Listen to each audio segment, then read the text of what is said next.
Good morning. मेरा नाम है doctor F S Gautam, Muzaffarnagar director. देखिए, कुछ लोग भाग्य का रोना करते हैं कि मेरा भाग्य ऐसा है, या मैं देर में जुड़ा हूँ, या अब क्या रखा है, अब तो जो पहले जुड़ा था वो हो गया, वही कामयाब हो गए। ऐसा नहीं है साथियों। भाग्य अलग चीज, अलग बीच में नहीं बोले। भाग्य अलग चीज है और मेहनत अलग चीज।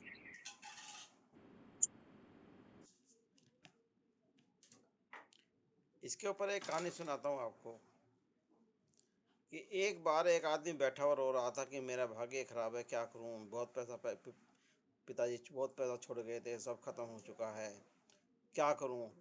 तो कोई व्यक्ति आया, उसने कहा, अरे भाई क्यों रो रहे हो? कहने लगे मेरा भाग्य खराब है, सारा पैसा खत्म हो गया। कहने लगे नहीं, वो तुम्हारा भाग्य रूठ के चला गया है, तुम उसे पकड़ के लाओ। कहने लगा कहाँ है? जो पीछे पहाड़ी पर है। वो चलने लगा, चलते चलते पहाड़ी पर चढ़ गया। पहाड़ी पर एक शेर दिखाई दिया उसको। शेर ने उसको बुलाया, अब आदमी की आवाज़ में। कहने लगे इधर आओ भाई, मैं तुम्हें खाऊंगा नहीं, मेरे एक सवाल का जवाब लेकर आओ तो मैं तुम्हें इनाम दूंगा।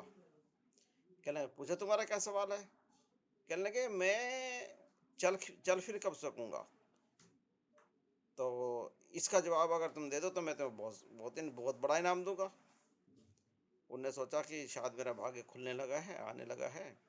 तो वो ढूंढता हुआ आगे चल दिया कि इसका जवाब लेकर आओ। रास्ते में चलते चलते एक बाघ के पास पहुंचा वो। बाघ के उसे भूख लगी थी, तो बाघ का एक फल खाया उसने और एकदम थूक दिया उसने, क्योंकि फल कड़वे थे। जब फल कड़वा था तो माली आया निकल कर। कहने लगे बाबू साहब, बाघ के सारे ही फल कड़वे हैं, अगर आप मेरा एक काम कर दो कि भाई ये फल मीठे कैसे होंगे, तो मैं आपको बहुत बड़ा इनाम दूंगा। वो आगे चल दिया। चलते चलते 2-3 दिन हो गए।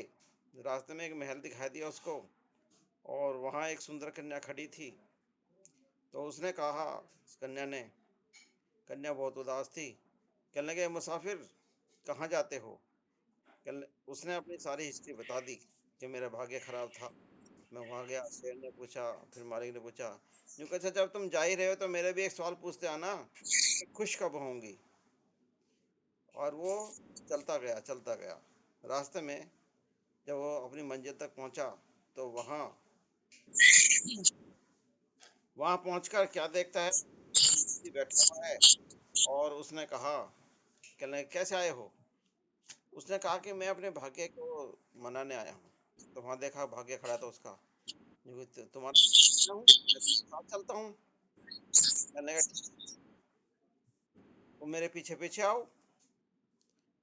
और उसने सवाल जब पूछा उससे कि लड़की कैसे खुश होगी, कहने लड़की तब खुश होगी जब उसकी शादी हो जाएगी, उसके पास बहुत संपत्ति है, जो उससे शादी करेगा वो अमीर हो जाएगा, बहुत राजा बन जाएगा। कहने का अच्छा, बाग के जो फल हैं वो मीठे कैसे होंगे?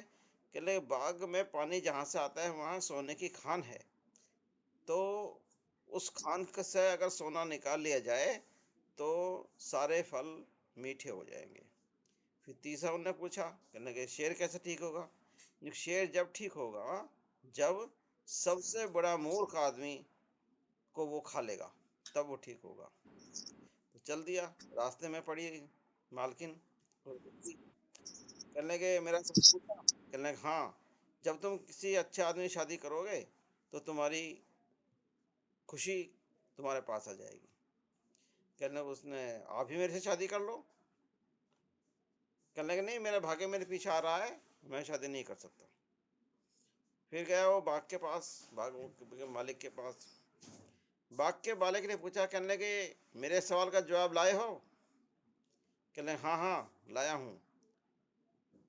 क्या जवाब है मेरे सवाल का, क्या हाल है? कहने लगे तुम जहाँ से तुम पानी देते हो झरने का, उस झरने के पास सोने की खान है, अगर तुम उस खान से सोना निकाल लो तो तुम्हारा ये बाग में सारे फल मीठे हो जाएंगे, या पानी कहीं और से दो। तो कहने सोना तुम ही निकाल लो और सोना तुम ले जाओ, मुझे तो ज़रूरत तो नहीं है उसकी, मुझे तो फल मीठे चाहिए। कहने लगे नहीं, नहीं मेरा भागे पीछे आ रहा है, मुझे ज़रूरत नहीं है। अब पहुँचता है वो शेर के पास।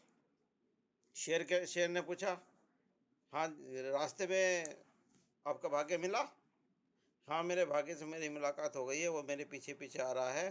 कहने लगे रास्ते में क्या क्या हुआ? रास्ते की सारी बातें उसने बताई कि एक बाग वाला मिला, एक लड़की मिली।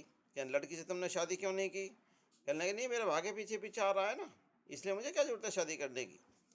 बाग वाले से का सोना आपने क्यों नहीं लिया? कहने मेरे भाग्य पीछे पीछे आ रहा है। जो कहते सब कुछ छोड़ो, चलो अब मेरे बारे में बताओ, मेरे बारे में क्या बताया तुम्हारे भाग्य ने? जो तुम्हारे मेरे भाग्य ने यह बताया कि जो सबसे बड़ा मूर्ख व्यक्ति होगा उसको अगर शेर खा लेगा तो वो ठीक हो जाएगा। तो शेर ने सोचा इससे बड़ा मूर्ख इस दुनिया में तो कोई है नहीं, इसलिए उसने पंजा मारा शेर ने और उसको खा लिया। तो साथियों, ये कहानी हमसे ही संबंधित है कि हम भाग्य को तो कोसते रहते हैं लेकिन मेहनत नहीं करते। अगर हम मेहनत शुरू कर दें तो भाग्य वाला किस्सा ही खत्म हो जाए। मेहनत वही करेगा जिसे अपने ऊपर भरोसा होगा। अपने ऊपर भरोसा रखिए, अपने खर्चों को बढ़ाइए। देखिए जो अपने खर्चे नहीं बढ़ाता, जो अपने आप को एडजस्ट करता रहता है, जैसे एक मेंढक की कहानी है। मेंढक एक पानी में एक डाल दिया उसको और वो धीरे धीरे गर्म करने होने लगा, तो मेंढक एडजस्ट करने लगा और अगर चाहता तो एकदम छलांग मार के बाहर निकल सकता था, लेकिन वो एडजस्ट करता रहा, एडजस्ट करता रहा। और जब पानी इतना तेज़ हो गया वो निकल नहीं सकता था, उसकी सारी शक्ति उसमें जा चुकी थी, तब वो निकलने काबिल नहीं रहा और वो मेंढक वहीं मर गया। तो हमें एडजस्ट नहीं करना चाहिए, हमें जो है अपने खर्चों को बढ़ाकर अपनी आमदनी बढ़ानी चाहिए, मेहनत करनी चाहिए और जीवन को आसान बनाना चाहिए। जीवन आसान बनाने के लिए साथियों क्या करना होगा? कड़ी मेहनत। आज जो आज के दिन आज जो कड़ी मेहनत करेगा, कल को वही अपने जीवन को अच्छा बना पाएगा। कामयाब वही होगा, कामयाब तो वही होगा जो जिंदा है। ऐसे लोग बाग जिंदे नहीं होते जो कहते हैं कुछ कट गई कुछ कट जाएगी, क्या रखा है, खाली हाथ आए थे खाली हाथ जाना है। उन्हें आप जिंदा ना माने। तो कामयाब वही होता है जो जिंदा हो, सांसें ले रहा हो और जिसके कुछ सपने हों। तो सपने भी होने ज़रूरी हैं कामयाब होने के लिए। तो ऐसा नहीं करना चाहिए कि हमारे कुछ सपने ना हो, हमारा कोई गोल ना हो, कि हमें कुछ चाहिए ही नहीं। तो वही आदमी ज़िंदा रहेगा, वही आदमी कामयाब होगा जिसके अपने सपने होंगे। इसलिए साथियों, हमें अपने सपनों को जगाना है, अपने गोल को बनाना है, अपने आप को सिद्ध करना है। तो अब CNT के शुरू करता हूँ। CNT देखिए, 2 जून 2004 को गौतम बाली जी ने काफ़ी कंपनियों का रिसर्च करने के बाद इस कंपनी को लॉन्च किया। और कोई भी कार्य बिना टीम के संपन्न नहीं होता। तो उनकी टीम के अंदर 2 व्यक्ति और भी हैं, दीपक सूद और मिस्टर कन्वरवीर सिंह। इन तीनों ने मिलकर इस कंपनी को लॉन्च किया और उद्देश्य रखा कि हम रहें ना रहें, हमारे साथ जो ज्वाइन हो रहा है उसको कभी लाइफ में पैसे की कमी नहीं आनी चाहिए। और उन्होंने 2 प्रोडक्ट से कंपनी शुरू करी, नॉनी स्पायरुलिना से, और आज 350 प्रोडक्ट हैं। यहाँ तक का सफ़र कितना कठिन रहा होगा ये आप अंदाज़े से लगा सकते हैं उनके मेहनत के द्वारा। हमारे पास वो सारे प्रोडक्ट हैं जो हमें सुबह से शाम तक चाहिए, क्योंकि कंपनी का जो कार्य रखा है वो रखा है इन्होंने सप्लीमेंट, फूड सप्लीमेंट, आहार पूरक। जिन चीज़ों की हमारे शरीर के अंदर कमी रह जाती है, हम पूरी डाइट नहीं ले पाते, उनकी पूर्ति के लिए आहार पूरक का इस्तेमाल किया जाता है। और ये कोई दवाई नहीं होती, सप्लीमेंट होते हैं। इसलिए हमें ये अवश्य खाने चाहिए। एक अगर स्पाइरुलिना की बात ही हम करें तो इसमें 45 तरह के पोषक तत्व होते हैं, जबकि हमें पूरे दिन के अंदर 46 तरह के पोषक तत्व चाहिए। इसमें विटामिन सी को छोड़कर, जैसे विटामिन सी में आंवले से मिल जाता है, विटामिन सी को छोड़कर सारे ही इसके अंदर मिनरल्स, विटामिन्स मौजूद हैं। तो अकेला ये स्पाइरुलिना ही इतना पावरफुल है। ऐसे नोनी है, नोनी हमारे पेट की सारी समस्याओं को दूर करता है और शरीर के अंदर ऐसी सफाई करता है जैसे हम घर को झाड़ फूँक कर कर के ठीक साफ स्वच्छ बनाते हैं, इसी तरह ये हमारे शरीर के अंदर से साफ करता है और पेट की कोई बीमारी नहीं होने देता। और जो नए सेल बनते हैं वो स्वस्थ बनते हैं, और जो पुराने सेल बेकार हो जाते हैं उनको बाहर निकाल देता है। जो नए सेल बनेंगे, अगर कोई बीमारी पहले सेल में है तो अब वो बीमारी नहीं आएगी, स्वस्थ सेल आएंगे।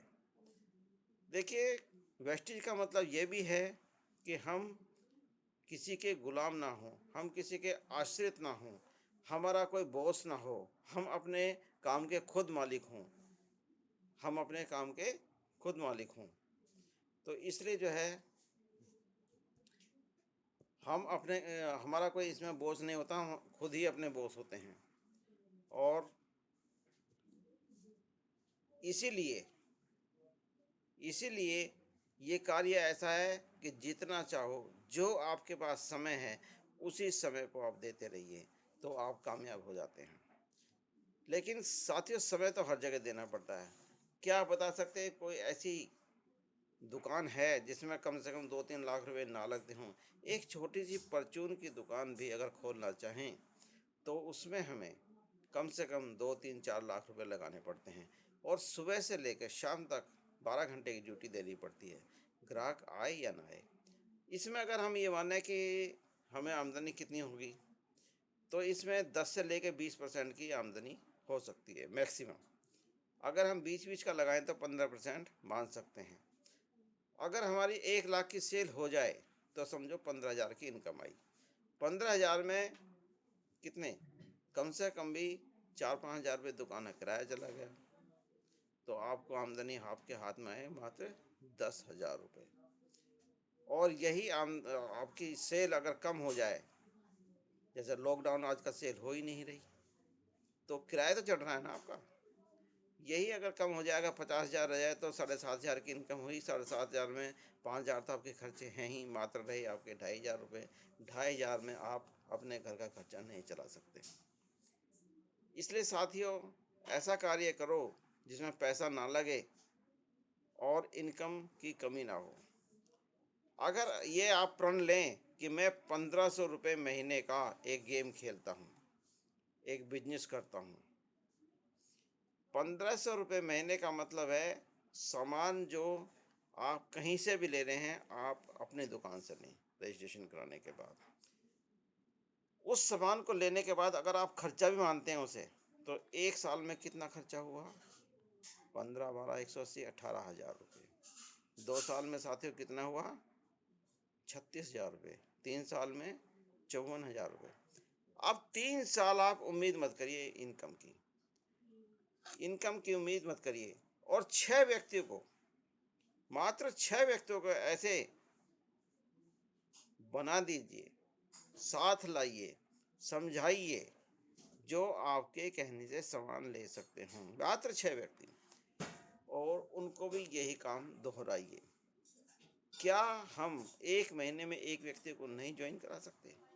अगर मन से चाहे तो करा सकते हैं। अगर मान लिया कि नहीं होगा तो हार हो जाएगी, और अगर हम ठान लें तो 1 व्यक्ति को बनाकर रहूँगा तो आपकी जीत हो जाएगी। तो आप 1 महीने में 1 व्यक्ति लेकर भी चलते हैं, 6 महीने में 6 व्यक्ति हो गए, तो आपको 3 साल बाद कम से कम, अगर मैं ईमानदारी से बताऊं तो 15-20 हज़ार रुपये की इनकम तो हो ही जाएगी। 15-20 हज़ार का मतलब है, अगर 15 ले तो 15 12 180, 1,80,000 रुपये। अब तक 3 साल में कितने खर्च हुए आपके? मात्र 54,000 रुपये। लेकिन वो खर्चा नहीं है, सामान आपको उसका मिल चुका है। आपके बैंक में कुछ मनी बैक भी आ चुका है, आपको सामान ही मिल चुका है, आपको कुछ गिफ्ट ही मिल चुके हैं। तो वो खर्चा नहीं है, लेकिन फिर भी खर्चा अगर मानते ही हैं तो भी मात्र 54,000 3 साल के अंदर। और 5 साल की मैं गारंटी लेता हूँ, जो इस किसी के हटाए नहीं हटता, किसी के कहने से अपनी बुद्धि को इधर उधर नहीं दौड़ाता, एक जुट होकर लगा रहता है और प्रण कर लेता है कि मैं इस बिजनेस में कामयाब होकर रहूँगा, तो उसकी इनकम 5 साल बाद कम से भी कम 2 लाख रुपए होगी। और 2 लाख साथियों जानते हैं, 24 लाख पर ईयर। कौन सा ऐसा बिजनेस है, कौन सी ऐसी दुकान है जिसमें बिना किसी जिम्मेदारी के, बिना किसी इन्वेस्टमेंट के, बिना किसी के अपनी मर्जी का समय देने के साथ साथ आप इतना कमा सकते हो? क्योंकि आपके ऊपर कोई बॉस नहीं है। आपको कोई ये नहीं कहेगा कि आज काम पर क्यों नहीं आए, बिल्कुल नहीं कहेगा, क्योंकि ये काम आपका अपना है। अगर इसको हम अपना मानकर कार्य करते रहते हैं तो क्या मजाल है कि हम कामयाब ना हों। और कामयाब होने के लिए साथियों मात्र 6 ही व्यक्ति तो हमें चाहिए। अपने जैसे 6 व्यक्ति को आप लेकर आइए, लेकिन इसे कंपनी ना समझें। जैसा कल वी.एन. आर्य ने कहा था, इसको कंपनी ना समझें, इसको मेंबरशिप बनाने की स्कीम ना समझें, इसको सिर्फ ये समझें कि सामान तो हमें कहीं ना कहीं से लेना ही है, तो हम अपनी ही दुकान से क्यों ना लें, जिसमें हमें इतने बेनिफिट आते हैं। क्या क्या बेनिफिट आते हैं पता है आपको? 10 to 20% तो उसी वक्त MRP से लेस हो जाता है आपको, जो कोई दुकानदार आपको नहीं देगा। दूसरे बिल से 10% की स्कीम मिलती है आपको। अगर आपने 1,000 का सामान लिया है तो 1,800 का लिया है आपने, तो 80 या 100 रुपये का आपका सामान उसी वक्त फ्री मिल जाता है स्कीम के अनुसार। 5 से लेकर 11% आपके बैंक में ट्रांसफ़र हो जाता है। ये रैंक के ऊपर डिपेंड करता है, जैसे जैसे आप आगे बढ़ते रहते हैं वैसी ऐसी आपका एक लेवल बढ़ता रहता है। तो 5 से स्टार्ट होता है और 11 तक जाता है। फिर एक पोजीशन आती है जब आप डायरेक्टर, बोर्ड डायरेक्टर बन जाते हैं। 2 महीने बन सकते हैं, एक पहले महीने बन सकते हैं, 3 महीने बन सकते हैं, और जो बिल्कुल ही स्लो चले तो 4 महीने बन सकता है। तो डायरेक्टर बनने के बाद अगर हम अपना मेंटेन ही करें 2,000 पीवी का, मतलब 60,000 का बिजनेस करें, तो हमको तकरीबन 4,000 रुपये पर मंथ की इनकम आती ही रहती है। इसके अलावा जब हम और आगे बढ़ते हैं, सिल्वर डायरेक्टर बनते हैं, तो हमें एक इनकम और जुड़ जाती है, ट्रेवलिंग फंड और LOB। ट्रेवलिंग फंड होता है हमारा 5%, कार फंड होता है हमारा 5%, LOB हमारी होती है 16%, BBB होता है हमारा बिजनेस बिल्डिंग बोनस 14%। ये मैं क्रम से नहीं, वैसे ही बता रहा हूँ आपको। क्रम इसमें इसलिए बदला है मैंने, क्योंकि पहले आपको ये समझाया जाए कि कितने हमारी इनकम आ सकती है। इसके बाद आता है हाउस फंड। हाउस फंड मिलता है 2%, 3%। तो इसके बाद 3% हाउस फंड के बाद आता है कि एलाइट क्लब बोनस आता है, वो तकरीबन मैक्सिमम जाता है हमारा 20 लाख पर मंथ। ये DCD और DUCD को मिलता है। हम वहाँ तक आराम से पहुँच सकते हैं अगर सिस्टम से चलें तो। 5 साल में हम आराम से वहाँ पहुँच सकते हैं। 5 साल में आराम से पहुँचने का मतलब ये हुआ कि एक अच्छी खासी इनकम हमारे हाथ में होगी। लेकिन साथियों होगी तो उसी के हाथ में जो करेगा। और आपने ID लगवा ली और सामान 1 पैसे का नहीं लिया तो आपको 1 पैसा भी नहीं आएगा उसका। आप क्या कहते रहें कि अरे मैंने भी वेस्ट चीज़ किया था, कुछ मिलता नहीं, क्योंकि आपने सामान ही नहीं खरीदा।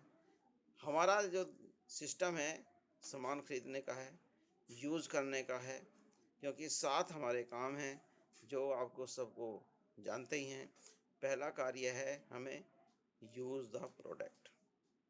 सबसे पहले हम इस्तेमाल करेंगे, फिर शेयर द प्रोडक्ट, फिर हम दूसरे से अपने साथी लोगों को, आस-पड़ोस के रिश्तेदारों को या जो हमारे जानने वाले हैं उनको बताएँगे। शेयर द प्रोडक्ट, फिर हम लिस्टिंग करते हैं, मेक ए लिस्ट। लिस्ट बनाते हैं और कहते हैं कि कौन-कौन हमारे साथ आ सकता है। जब ये हो जाता है कि कौन-कौन हमारे साथ आ सकता है, तो उसमें से हम चूज़ करते हैं, छाँटते हैं कि ये ABCD, ये जल्दी आएगा, ये देर में आएगा, ये बिल्कुल नहीं आएगा। तो पहले हम उनसे बात करें जो हमारा कहना मान सकते हैं। साथियों, इसमें हमारे जो वो होता है 10 into 1 का होता है। अगर 10 व्यक्ति से बात करते हैं तो मात्र एक व्यक्ति ही हमारे साथ ज्वाइन होता है, लेकिन वो एक अगर हो जाता है तो हम उसको 100% मानते हैं कि हमारा जो मिशन है, हमारा जो कार्य है 100% सफल रहा। तो 100% सफल रहा, तो इसका मतलब है कि हम हमेशा कहते हैं कि 100 आदमी की लिस्ट कम से कम होनी चाहिए। लिस्ट तो हमारे पास बहुतों की होती है, लेकिन हम कह नहीं पाते, अपने आप ही पंडित बन जाते हैं, कहने लगे ये बिल्कुल नहीं करेगा, ये बहुत पैसे वाला है, इसे क्या ज़रूरत है, इसकी तो पेंशन आ रही है। ऐसी ऐसी बातें हम अपने दिमाग में पहले ही कर लेते हैं। हमें ये बातें नहीं करनी। कोई कर रहा है या नहीं कर रहा है, डजेंट मैटर, हमें उसको बताना है और बताने के बाद उसको सिस्टम में लाना है। लेकिन ऐसा नहीं है कि आप फ़ोन पे ही बात शुरू कर दें, एक कंपनी है जी, ऐसा बिल्कुल नहीं करना। आपको पहले संबंध बनाने हैं। अगर बहुत दिन से नहीं गए हैं तो 1-2 बार वैसे ही घूम कर आइए, बात कीजिए और उसके बाद शुरू कर देना। कहने लगे मैंने एक काम शुरू किया है, मुझे आपकी सलाह चाहिए, करना है या नहीं करना? करना है तो दोनों साथ करेंगे, अच्छा होगा तो, नहीं होगा तो कोई बात नहीं। इस तरह आप उनको लेकर आ सकते हैं, बता सकते हैं। हालाँकि आजकल काफ़ी फैली हुई है वेस्टेज, सब लोग जानते हैं, तो एकदम ये भी कह सकते हैं आपसे कहीं वेस्टेज तो नहीं है? तो कल आप ये कह सकते हैं देखो मैं इस बारे में ज़्यादा नहीं जानता या जानती, मैं अपने अपलाइन से, अपने सीनियर से या जो जिसने मुझको समझाया है, मैं उनको बुलाऊँगी, आपको भी समझाएँगे और मैं भी समझूँगा। तब जाके हम फैसला लेंगे कि हमें क्या करना है। अभी मुझे कुछ पता नहीं है इस बारे में। तो आप जो हम चाहते हैं चाय बैठ के पी लेंगे साथ में, तो वो आ जाएगा। इसके बाद होती है मीटिंग। जैसा भी मैंने बताया, ये मीटिंग का सब्जेक्ट है। मीटिंग के बाद जो है फिर होता है, मीटिंग जब हो चुकी होती है, फिर होता है उनका टीम वर्क, मतलब अपने सीनियर से उनकी बात कराना। टीम वर्क के बाद में या उनकी मुलाकात कराने के बाद फिर होता है फॉलो अप। जब वो हाँ, फॉलो अप जब वो चले जाते हैं सीनियर लोग, तब आपको अकेले जाना है कि कुछ समझा के गए थे, तो बताइए कैसा रहा प्रोग्राम, आपको क्या अच्छा लगा, क्या अच्छा, क्या बुरा लगा नहीं पूछना, क्या अच्छा लगा, तो वो कुछ ना कुछ अच्छी बात ही बताएगा। इस तरह हम बात शुरू कर सकते हैं और अपना कार्य शुरू कर सकते हैं। इसलिए साथियों, हमें अपने आप को सिद्ध करने के लिए ये बातें समझनी भी हैं, समझानी भी है, करनी भी हैं, करवानी भी हैं। और जो इसके अंदर नॉलेज नहीं लेगा, जो इसके अंदर पढ़ाई नहीं करेगा, जो कि बुक्स नहीं पढ़ेगा, जो यूट्यूब पर इसके प्रोडक्ट के बारे में नहीं देखेगा, तो वो कामयाब नहीं होगा। इसलिए अपने प्रोडक्ट को, अपने सिस्टम को आगे ले जाने के लिए हमें सिस्टम से बात करनी है, सिस्टम पे कार्य करना है, कंपनी के सिस्टम से बात करनी है।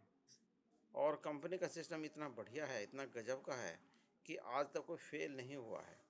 कुछ व्यक्ति ऐसे हैं जिन्होंने अपनी मर्जी चलाई और वो बेकार हो गए, लेकिन फिर वो लौट कर वहीं आए और फिर जब उन्होंने सिस्टम को अडॉप्ट किया, मतलब अपना दिमाग नहीं लगाया, आज वो लाखों रुपए, 25, 30 लाख, 50 लाख, 1-1 करोड़ लेने वाले बन गए। तो मैं ये नहीं कह रहा कि आप 1 करोड़ एकदम ले लेंगे, समय लगेगा, लेकिन 1 लाख पाना हमारी कंपनी के अंदर हमारे प्रोडक्ट परचेज करने के बाद हमारे साथ टीम जॉइन करने के बाद कोई बड़ी बात नहीं। इसलिए साथ